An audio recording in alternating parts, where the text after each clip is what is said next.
So, in today's episode of Teacher Tools, I wanted to share with you how I use Google Drive with my students and how we also use it as one method of giving each other a critique. So, because I teach online, my students have to submit their work digitally, but I also did this when I was in the classroom because I find it well, here are the couple of reasons. I find it much easier to stay organized. It allows me to grade their pieces kind of from anywhere so that you're not carrying around a giant pile of work. And because students need to be photographing their work anyway, this is just kind of a nice process. And then I have on record an image of their piece. I have whatever rubric we were using at the time, whether we were using one or not. They have that filled out. I have my feedback. So all of it is recorded and documented, which is really helpful to share with parents. It's really helpful to share with administration, all of those things. You have this nice documentation of every student. But we can talk about that more later. What I really wanted to talk about today was how we actually used this as a method for critique. So students did their work and they put it into their Google document. We use Google Communities. You might use Google Classroom or a variety of things. That's kind of up to you and how you want to share them. And so students posted their work within our Google community, and they made sure that the settings were set that anyone with the link could comment. Now, I do like to make sure that it's just comment and not edit because you don't want students to be able to edit each other's work, just comment.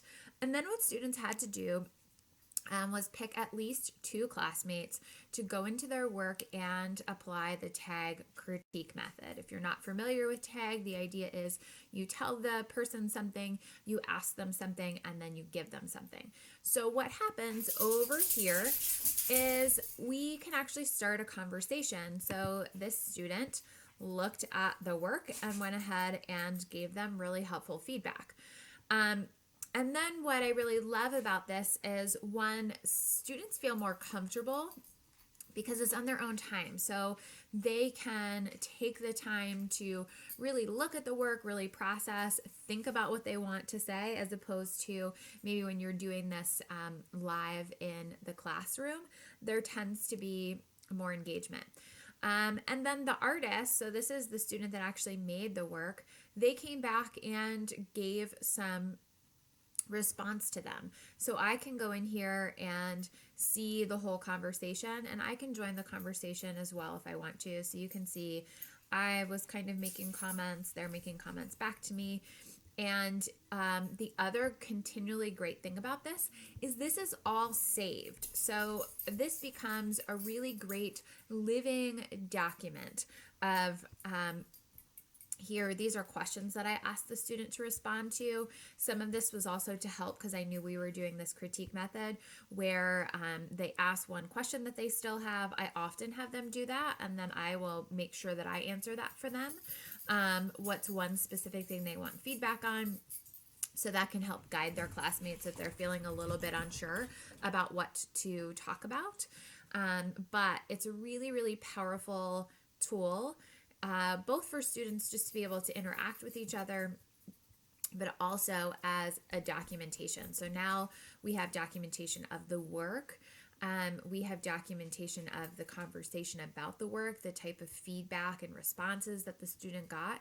And then this can all be saved in a file. This can also be a way, depending on your school, your setting, the time that you have, that you can have students practicing critique and giving feedback as a homework assignment. This could be a way, something that you could have students, it can be challenging if you have students that are homebound, that the homebound student could still be interacting with their classmates and kind of getting feedback. So it's also great for those reasons as well. Think about how if you don't necessarily use the exact same tools that I do, how you might be able to adapt this to your own practices. This is something new that I started doing this year, and I think it's really, really been effective. A great tool for me as the teacher, but the students also seemed to really enjoy the process and got a lot out of it as well.